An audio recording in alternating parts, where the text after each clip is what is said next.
نحن نتحدى أهل البدع والأهواء، أهل البدع العقائدية وأهل البدع السياسية. نقول بيننا وبينكم السلف، بيننا وبينكم الكتب. كان أحمد يقول البدع بيننا وبينكم الجنائز. السلام عليكم ورحمة الله وبركاته. الحمد لله رب العالمين والعاقبة للمتقين، والصلاة والسلام على أشرف الأنبياء والمرسلين وعلى آله وأصحابه أجمعين ومن تبعهم بإحسان إلى يوم الدين، أما بعد. قال الله تعالى: ولقد بعثنا في كل أمة رسولا أن اعبدوا الله واجتنبوا الطاغوت. تحقیق کہ ہم نے ہر امت میں رسول بھیجا تاکہ وہ حکم دے اللہ کی عبادت کا اور طاغوت سے روکیں، اجتناب کروائیں۔ حاضرین، پہلی نشست سے، یہ ہماری دوسری نشست ہے آج کی، پہلی نشست میں رسول نبی سے متعلق ہم باتیں جانیں۔ ایک تو یہ جانا کہ رسول اور نبی میں کیا فرق ہے، پھر مزید آگے یہ جانی ہم کہ اللہ نے جتنے رسول یا نبی بھیجے ہیں وہ مردوں میں سے تھے، اور مزید یہ جانا کہ انسانوں میں سے تھے، جنوں میں سے نبی اور رسول نہیں آئے۔ پھر انبیاء کی تعداد کا مسئلہ جانیں، پھر جو ہے انبیاء کے تفاضل کا مسئلہ ہم جانیں۔ اس باب میں جو دوسرے آیت ذکر کیے ہیں مصنف رحمۃ اللہ علیہ، سورۃ النحل کی آیت نمبر 36 بعثت کی ضرورت، ہر انسان جو ہے نبی کا محتاج ہوتا ہے۔ یہ تصور صرف قرآن کا نہیں ہے بلکہ انسانوں کا بھی یہ تصور ہے، اور یہ تصور تاریخ سے رہا ہے۔ ہر انسان چاہتا ہے کہ انسانوں کا کوئی ایک ہادی اور رہبر رہے تاکہ ان کو حق تعلیم دے سکے، لوگ صحیح راستے پر چل سکے، اور یہ تصور پچھلی امتوں سے ہے۔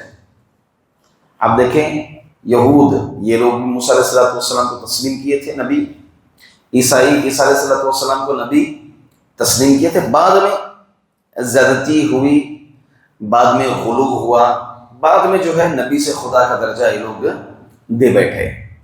حتیٰ کہ یہ تصور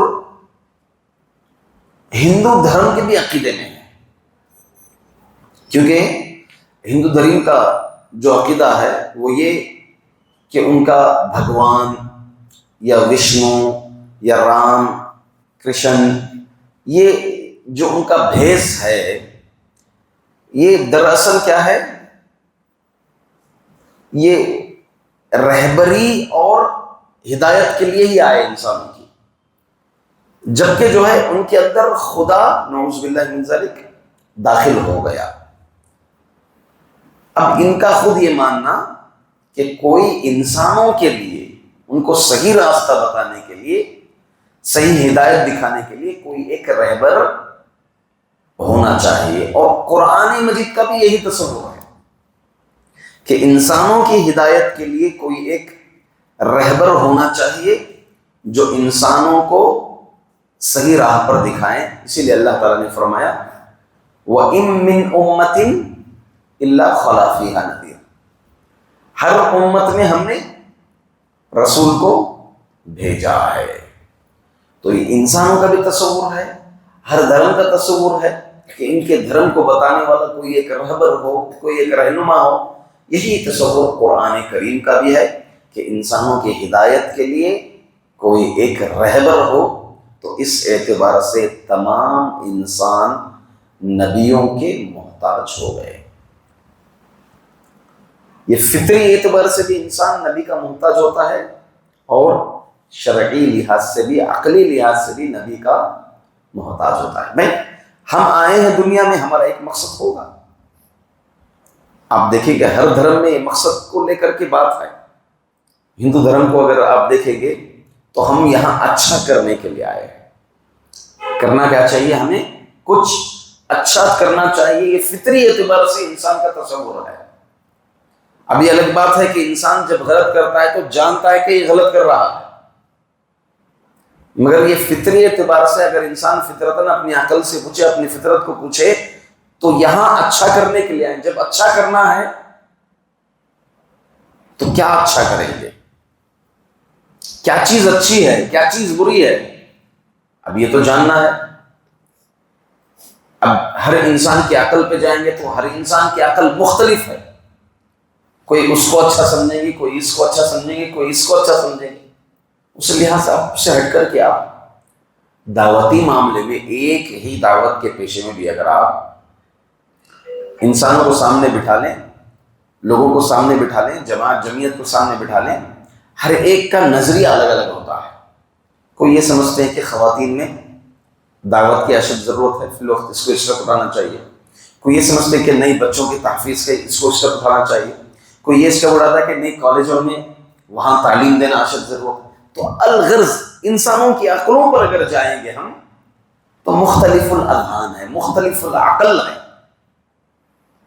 تو لہذا ایک رہبر کس کی جانب سے ہو؟ جو ہمارا خالق ہے اس کی جانب سے ایک رہبر ہو، جو ہمیں بتا سکے کہ آپ کا خالق، آپ کا مالک آپ کو اس اچھائی کا حکم دیتا ہے اور اس برائی سے روکتا ہے. تو یہ چیز فطرتاً اور عقلاً ہر انسان نبی کا محتاج ہو گیا. اللہ تعالیٰ نے نبیوں کو، رسولوں کو بھیجا. اس کی کئی حکمتیں قرآن کی روح سے اگر ہم دیکھیں گے 6-7 حکمتیں ہمیں ملتی ہیں رسولوں اور نبیوں کو بھیجنے کی. ایک حکمت ہمیں یہاں یہ بتائی گئی کہ توحید کا حکم دینا اور شرک سے روکنا. طاغوت موٹا معنی لیں گے تو کیا ہے؟ شرک. توحید کے 2 رکن ہیں. ایک رکن بھی اگر چھوڑ دیے تو توحید نامکمل ہے. توحید مکمل ہوتا ہے 2 رکنوں سے. اسلام کے ارکان ہیں، ایمان کے ارکان ہیں، 6 ارکان، 5 ارکان. ویسے توحید کے بھی 2 رکن ہیں. اس میں پہلا اور ضروری رکن، دونوں رکن ضروری ہیں، اس میں پہلا رکن وہ نفی شرک ہے. کیا ہے؟ شرک کی نفی، شرک کا انکار. اس کے بعد اس بات توحید کو ثابت کرنا. ہمارا کلمہ یہی ہے. کلمہ اٹھا لیجیے. کیا بیٹے کلمہ؟ لا الہ الا اللہ. ہمارا کلمہ اٹھا لیں. کیا ہے؟ لا الہ. اس میں 2 رکن ہیں. لا الہ، کوئی معبود نہیں ہے، تو یہ پہلا رکن ہے توحید کا. جتنے بھی شرکا ہیں، لوگ بنائے ہیں، ہر طرح سے سرے سے نفی. لا الہ لا خالق، لا الہ لا مالک، لا الہ لا مدبر، لا الاول ولا الاخر ولا الظاہر ولا الباطن. کوئی خالق نہیں، کوئی مالک نہیں، کوئی مدبر نہیں، کسی کا یہاں اس کائنات میں چلنے والا نہیں ہے. اب ہم اتنے چھوٹی سی بات بول رہے ہیں، اتنا بھی اگر ہم تصور لگے، کالی بلی یہاں سے گزری. کیا گزری؟ کالی بلی یہاں سے گزری. اب ہمارا برا ہونے والا ہے. یہ عورت گھر میں قدم رکھی بہو بن کر، تو یہاں معاملات تجارت میں نقصان ہو رہا ہے، گھر میں پریشانیاں آ رہی ہیں، مصیبتیں آ رہی ہیں. یہ عقیدہ تو مطلب اس عورت کا گھر میں قدم رکھنا، گھر میں آنا، تدبیر میں ہم شریک بنا لیے، ہے کہ نہیں؟ مدبر کون ہے؟ نظام کون چلا رہا ہے؟ تقدیر کس کے ہاتھ میں ہے؟ تو ہم ہماری تقدیر میں شریک ٹھہرا رہے ہیں کہ ہماری تقدیر میں اللہ کے ساتھ ساتھ اس عورت کا داخل ہونا بھی ہمارے مقدر میں آ گیا، تقدیر کے ہیر پھیر میں اس عورت کا داخلہ بھی ہو گیا، یہ بلی کا گزرنا ہماری تقدیر میں، تقدیر کے آگے پیچھے ہونے میں ہو گیا۔ تو نعوذ باللہ من ذالک، لا الہ، نہیں ہے کوئی معبود برحق الا اللہ، سوائے اللہ کے۔ تو یہی توحید کے رکن ہے، ایک انکار شرک اور دوسرا اثبات توحید۔ آپ دیکھیں گے کتاب التوحید، اگر کلی طور پر موضوع آپ لیں گے تو یہی اس کا موضوع ہے، انکار شرک، اثبات توحید۔ کسی بھی آیت کو آپ اس بات کی اٹھا لیجئے، کسی بھی اثر کو اس بات کے آپ اٹھا لیجئے، کسی بھی حدیث کو اس بات کے، اس کتاب کی کسی بھی حدیث کو آپ اٹھا لیجئے، آپ یہ دو موضوع ضرور پائیں گے، انکار شرک، اثبات توحید۔ الغرض اللہ تعالیٰ جو رسولوں کو بھیجا، کس کے لیے بھیجا؟ ان اعبدوا اللہ، اثبات توحید، اللہ کی عبادت کرو، اللہ کی توحید بجا لاؤ۔ اللہ کی عبادت کرو یعنی اب ہماری ہر عبادت میں، عبادت کے ہر حصے میں، عبادت کے ہر رکن میں، عبادت کے ہر واجبات میں، عبادت کے ہر سنن میں توحید ہے۔ کوئی بھی عبادت لے لیجیے توحید سے خالی نہیں ہوگی وہ عبادت۔ ہماری نماز لے لیجیے، توحید سے خالی ہے ہماری نماز؟ اگر وہ نماز توحید سے خالی ہوئی تو نماز بیکار ہے ہماری۔ اگر ہم نے نماز پڑھتے سمے دل میں، ہمارے ارادے میں، ہماری نیت میں کچھ اور مقصد رہا کہ دوسرے خوش ہو جائے، تو یہاں پہ جو ہے شریک ٹھہرا رہے ہیں آپ، کیونکہ آپ اپنی نماز فقط اللہ کے لیے نہیں ہو رہی ہے۔ آپ کی نماز رضائے دوست ہو رہا ہے، رضائے بھائی ہو رہا ہے، رضائے جماعت ہو رہی ہے آپ کی نماز۔ آپ کی رکعت توحید سے بھری ہوئی ہے، قیام آپ کا توحید سے بھرا ہوا ہے، آپ کا رکوع توحید سے بھرا ہوا ہے، سبحان ربی العظیم، آپ کا سجدہ توحید سے بھرا ہے، سبحان ربی الاعلی، آپ کا تشہد توحید سے بھرا ہوا ہے۔ عبادت، ان اعبدوا اللہ، تم اللہ کی عبادت کرے، اس بات کے لیے انبیاء کو بھیجا گیا۔ تو کوئی بھی عبادت کا کوئی بھی حصہ کس سے خالی نہیں ہے؟ توحید سے خالی نہیں ہے۔ ہاں میرے بھائی، کوئی بھی عبادت آپ لا لیجیے، توحید سے خالی نہیں ہوگی وہ عبادت۔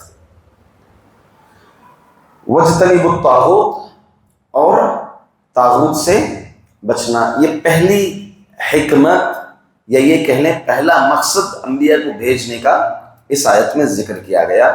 مزید اگر ہم قرآن مجید کا مطالعہ کریں گے تو ابن عثیمین رحمۃ اللہ علیہ نے تقریباً اس میں 3 حکمتیں ذکر کیے ہیں۔ مزید قرآن کریم کی آیات سے ہمیں معلوم ہوتا ہے تقریباً 7 حکمتیں ہیں انبیاء کو بھیجنے کے۔ قرآن کے مطالعے سے معلوم ہوتا ہے کہ 7 حکمتوں کی خاطر اللہ تعالیٰ نے انبیاء اور رسول کو بھیجا۔ اس میں سے ایک ہی آیت میں اگر ہم الگ الگ کر لیں گے تو مزید ہو جائیں گی وہ، اس کو ایک ہی حکمت میں لا رہا ہوں میں، سورۃ آل عمران میں ہے۔ لَقَدْ مَنَّ اللَّهُ عَلَى الْمُؤْمِنِينَ إِذْ بَعَثَ فِيهِمْ رَسُولًا مِّنْ أَنفُسِهِمْ يَتْلُو عَلَيْهِمْ آيَاتِهِ وَيُزَكِّيهِمْ وَيُعَلِّمُهُمُ الْكِتَابَ وَالْحِكْمَةَ وَإِنْ كَانُوا مِنْ قَبْلُ لَفِي ضَلَالٍ مُبِينٍ۔ اللہ فرماتے ہیں کہ ہم نے مومنوں پر احسان کیا۔ لقد من اللہ علی المؤمنین، اس میں ایک مزید بات بول رہا ہوں میں آپ کو، اللہ جو رسولوں کو بھیجا یہ اللہ کا بڑا احسان ہے انسانوں پر۔ اللہ کے احسانات میں سے ایک بڑا احسان انبیاء و رسول کو بھیجنا ہے. اگر پیدا کر کے چھوڑ دیتے کہ خود معلوم کریں, حق پہچانیں, عبادت کیا ہے پہچانیں, پہچان پائے گا انسان؟ میں نے شروع میں بتایا نہیں پہچان پائے گا, عقلیں مختلف. تو یہ اللہ کا بڑا احسان ہے کہ اللہ تعالیٰ نے ایک تو انسانوں کو عقل دی, عقل کے ساتھ ساتھ رسولوں کو بھیجا اللہ نے,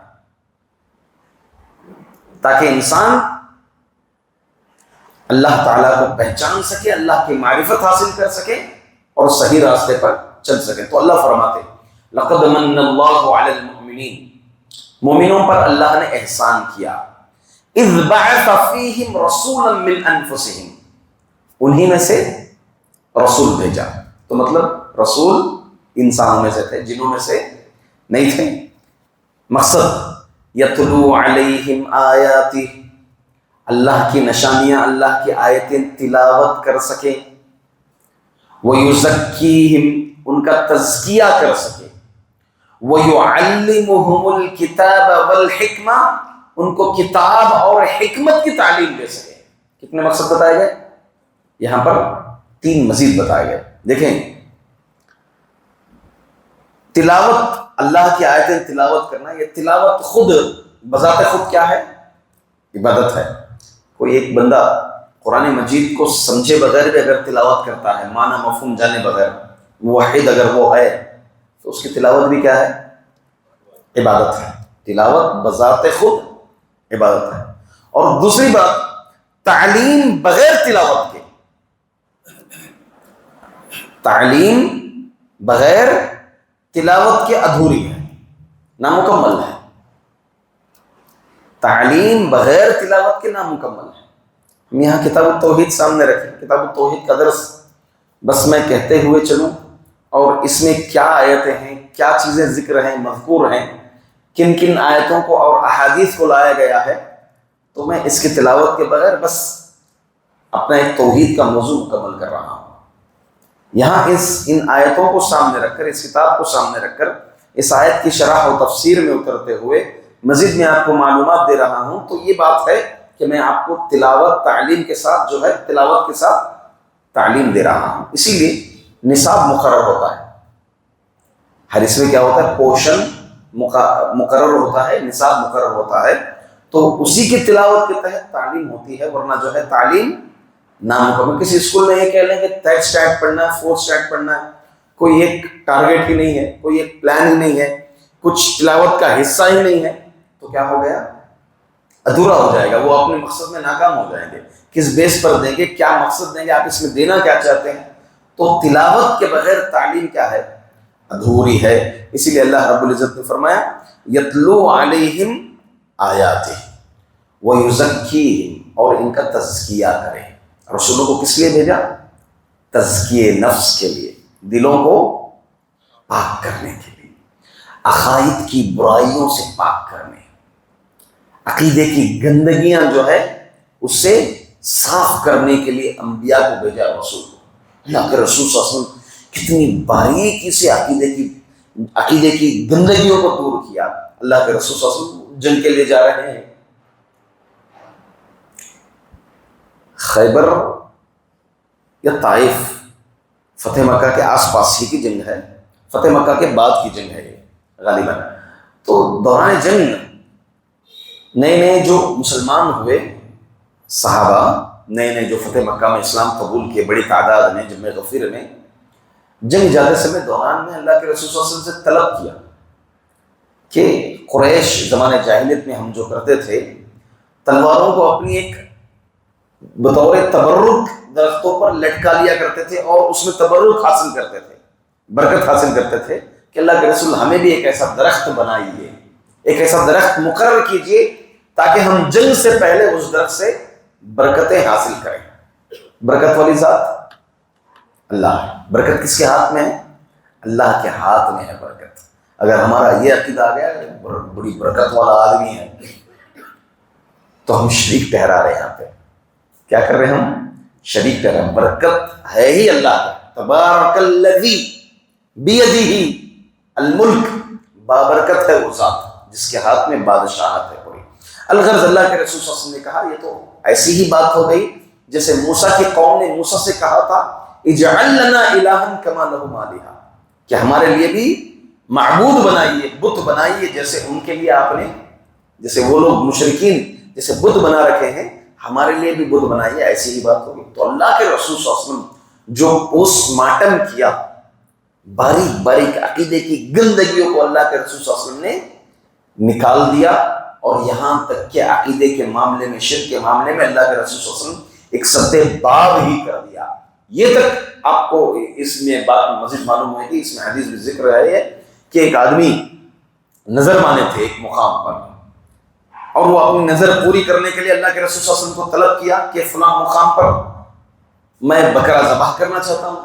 تو اللہ کے رسول صلی اللہ علیہ وسلم نے تفصیلات جو لی، وہ تفصیلات یہ تھی کہ کیا اس مقام پر مشرکین مکہ یا مشرکین اس مقام پر بطور تعظیم جانور ذبح کرتے تھے؟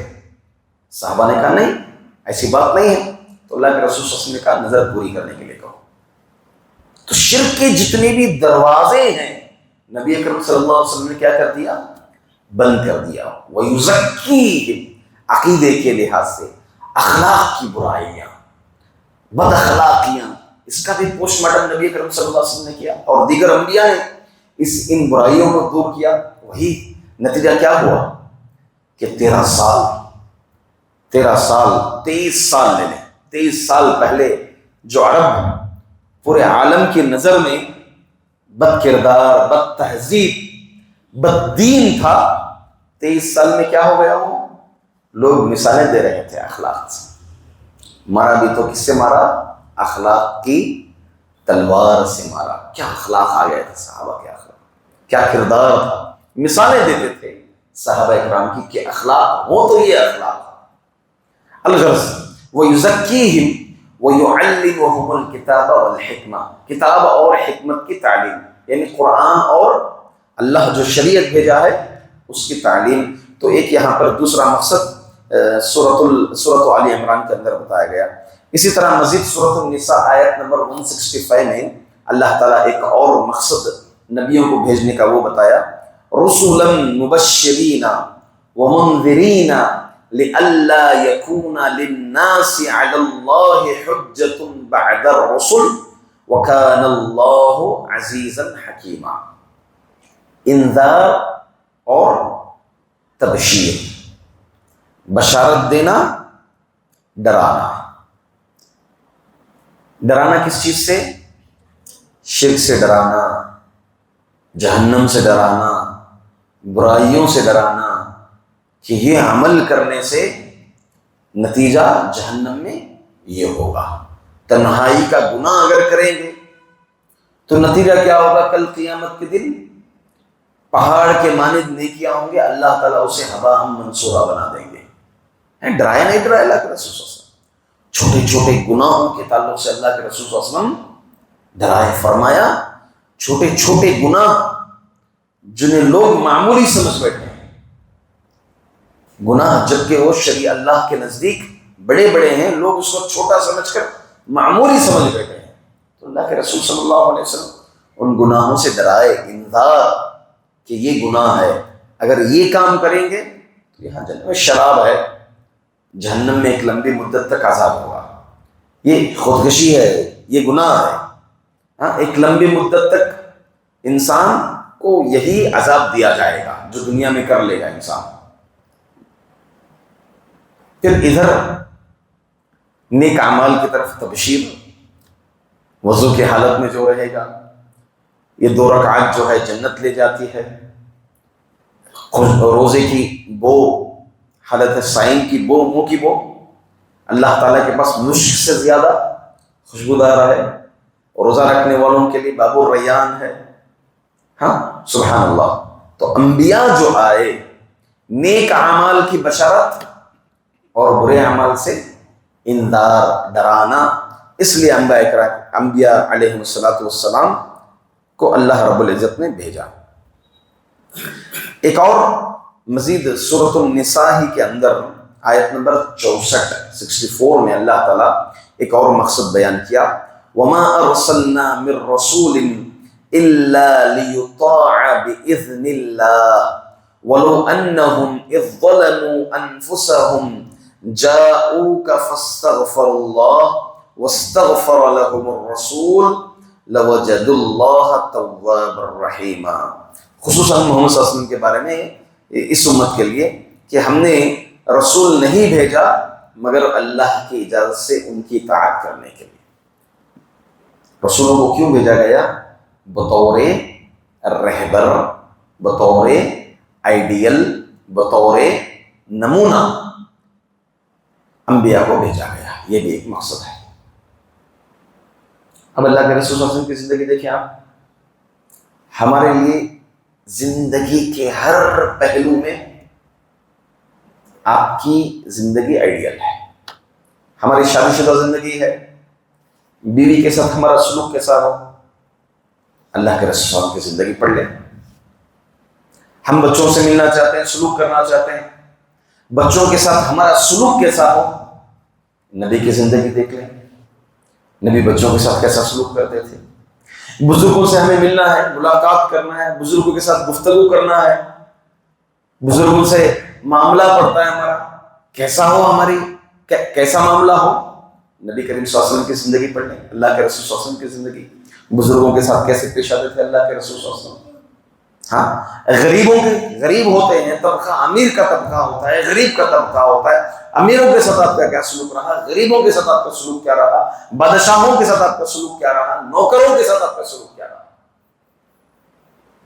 حضرت انس بن مالک یہی فرماتے ہیں، کیا بولتے ہیں کہ اللہ کے رسول صلی اللہ علیہ وسلم کی خدمت کتنے سال کی؟ 10 سال کی۔ کبھی کسی کام کے کرنے پر کیوں کیا، کسی کام کے نہ کرنے پر کیوں نہیں کیا، اللہ کے رسول صلی اللہ علیہ وسلم نے یہ سوال کبھی نہیں رکھا میرے سامنے۔ زندگی آئیڈیل ہے۔ والدین کے ساتھ سلوک ہونا ہے، اللہ کے رسول صلی اللہ علیہ وسلم کی زندگی دیکھ لیں۔ اللہ کے رسول صلی اللہ علیہ وسلم جب والدہ کی وفات ہوئی، اللہ کے رسول صلی اللہ علیہ وسلم کے رونے کا ذکر آتا ہے کہ آپ اپنی ماں کے پیٹ پر سر رکھ کر کے اللہ کے رسول صلی اللہ علیہ وسلم گھٹ کر روئے تھے اپنے بچپن میں۔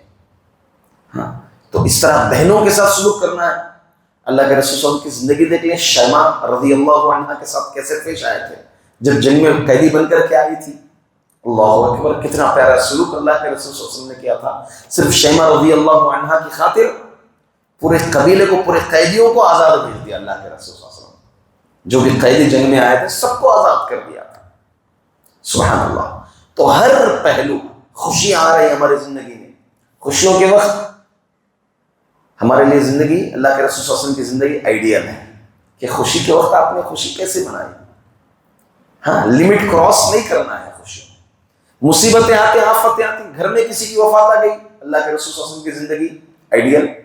آپ کی آنکھوں کے سامنے آپ کے 3 بچوں کی وفات ہوئی، آپ کی بیوی خدیجہ کی وفات ہوئی، آپ کے چچا ابو طالب کی وفات ہوئی، اللہ کے رسول کی زندگی آئیڈیل ہے۔ تو ہر طرح سے زندگی کے ہر پہلو میں بیٹھنا ہے، اللہ کے رسول کی زندگی آئیڈیل ہے۔ بات کرنا ہے، اللہ کے رسول صلی اللہ علیہ وسلم کی گفتگو آئیڈیل ہے۔ ہنسنا ہے، اللہ کے رسول کی زندگی آئیڈیل ہے۔ رونا ہے، الغرض بیت الخلا بھی جانا ہے، نبی اکرم صلی اللہ علیہ وسلم کی زندگی آئیڈیل ہے۔ سبحان اللہ۔ اسی لیے اللہ تعالیٰ نے رسولوں کو جو بھیجا وہ بطور رہبر اور رہنما، بطور رہبر اور بطور رہنما رسولوں کو بھیجا۔ اسی طرح ایک اور مزید مقصد سورۃ الجمعہ آیت نمبر 2 کے اندر اللہ فرماتے ہیں هو الذي بعث في الأميين رسولا منهم يتلو عليهم آياته ويزكيهم ويعلمهم الكتاب والحكمة وإن كانوا من قبل لفي ضلال مبين۔ تو یہی اس میں مقصد ہے جو اس سے پہلے آیت میں بتایا گیا تھا۔ وہ کیا ہے؟ تلاوتیں کرنا، یہ متشابہات کی آیت ہے، اسی لیے سیم آیت سورۃ الجمعہ کے اندر آئی ہے۔ اسی طرح مزید جو انبیاء کو بھیجنے کا مقصد ہے وہ یہ ہے لوگوں کے درمیان اختلافات کو دور کرنا۔ قرآن کہتا ہے کان الناس امۃ واحدہ، پہلے لوگ ایک ہی امت تھے۔ فبعث اللہ النبیین مبشرین ومنذرین وانزل معهم الکتاب بالحق لیحکم بین الناس فیما اختلفوا فیہ۔ سورۃ البقرہ کے اندر یہ آیت موجود ہے۔ اللہ فرماتے ہیں کہ لوگ ایک ہی امت تھے، پھر اللہ تعالیٰ نے نبیوں کو بطور مبشر اور بطور منذر، ڈرانے والا اور بشارت دینے والا بھیجا، اور ان کے ساتھ کتاب بھی نازل کی حق کے ساتھ، تاکہ وہ لوگوں کے درمیان جو ان کے اختلافی معاملات ہیں اس میں حکم دے سکیں، فیصلہ دے سکیں، انصاف کر سکیں۔ اس لیے اللہ تعالیٰ نے رسولوں کو بھیجا۔ اس آیت کے تحت عبداللہ بن عباس رضی اللہ عنہ فرماتے ہیں کان الناس امۃ واحدہ، کہ لوگ ایک امت تھے۔ اس تعلق سے فرماتے ہیں تقریباً 1000 سال، 10,000 سال، 100 صدیاں کا ذکر ملتا ہے، 10,000 سال تک حضرت آدم علیہ السلام سے لے کر کے نوح علیہ السلام کے درمیان تک آنے سے پہلے تک لوگ توحید پر قائم تھے۔ یہی دلیل ہے کان الناس امۃ واحدہ، لوگ ایک ہی امت تھے۔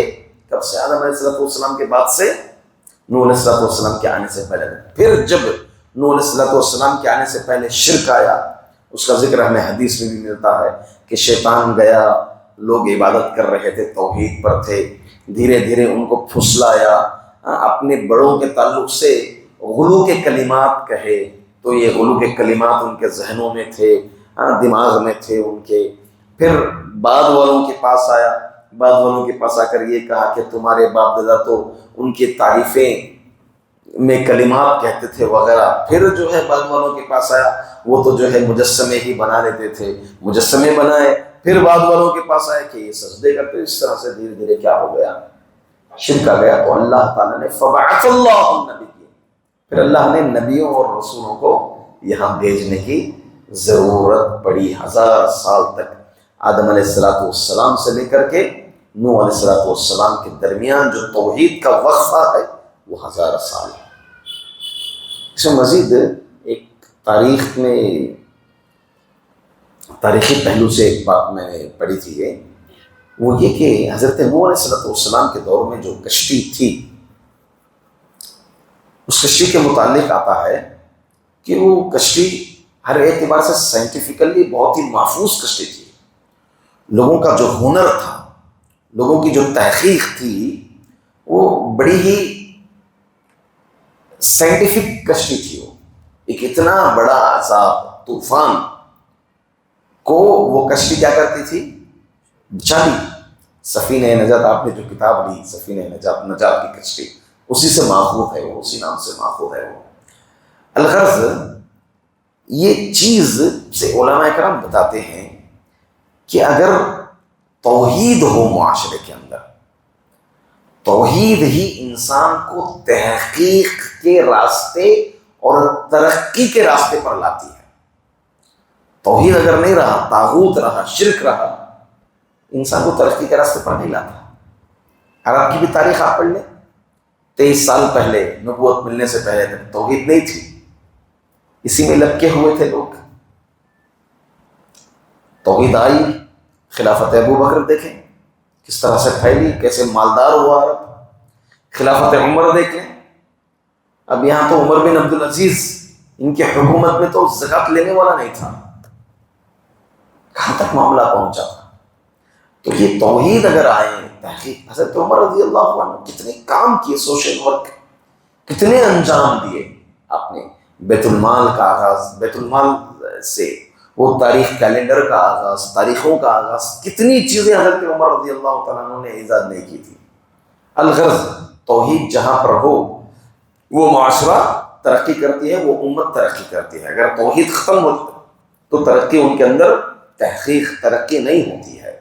ہاں، چاند کی عبادت کرنے والا چاند میں جھانکے گا، کیا ہے اس کے اندر؟ آگ کو پوجنے والا آگ میں جھانکے گا تھوڑی۔ توحید ہو تو انسان کہاں چلا جاتا ہے؟ چاند کے اندر بھی چلا جاتا ہے تحقیق کرنے کے لیے، تحقیق میں اتر جاتا ہے انسان۔ الغرض یہ نتیجہ ہے توحید کا۔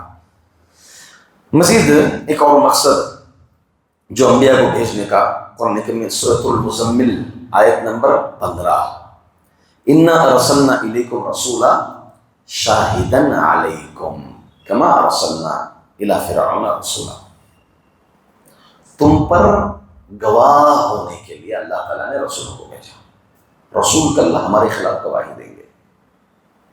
اگر ہمارے گناہ ہیں تو ہمارے خلاف رسول گواہی دیں گے. وقال الرسول یا رب ان قوم اتخذوا هذا القرآن مہجورا. رسول کہیں گے کہ میرے رب میری یہ قوم نے اس قرآن کو چھوڑ دیا، پڑھا نہیں، سیکھا نہیں، تعلیم حاصل نہیں کی. ایک اور حدیث میں آتا ہے کہ پچھلے انبیاء کی امتیں انکار کریں گی کہ ہمارے پاس ڈرانے والا آیا نہیں. پھر اللہ تعالیٰ اس امت کو، محمد صلی اللہ علیہ وسلم اور یہ امت کے لوگ گواہی دیں گے کہ ہاں آئے تھے، رسول آئے تھے ان کے پاس. حدیث میں ہے قیامت کے دن.